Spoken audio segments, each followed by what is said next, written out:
பைபிளில் பிரசங்கின்னு ஒரு சாப்டர் இருக்குது. அது வந்து சாலமோன் ராஜான்னு ஒருத்தர் எழுதியிருக்காரு. காட் வந்து சாலமோன் ராஜாவுக்கு, உனக்கு முன்னாடியும் சரி உனக்கு அப்புறம் பிறக்க போகிறவங்களுக்கும் சரி உன்னை விட ஞானவானா யாருமே இருக்க மாட்டாங்க அப்படின்னு அவரை பிளஸ் பண்ணியிருப்பார்.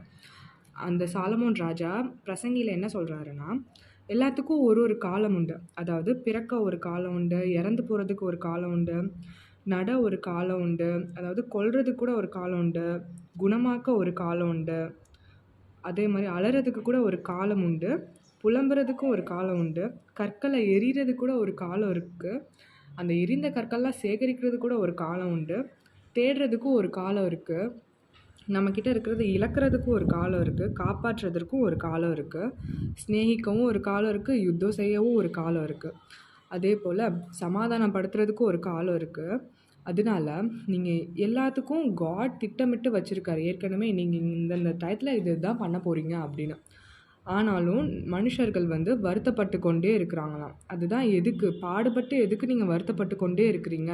தேவன் தான் உங்களுக்கு ஆல்ரெடி இதுன்னு கட்டளை இட்டுட்டாரே. அதனால் உயிரோடு இருக்கிற வரைக்கும் நன்மையை செய்யுங்க, மகிழ்ச்சியாக இருங்க. அதுதான் கரெக்ட்.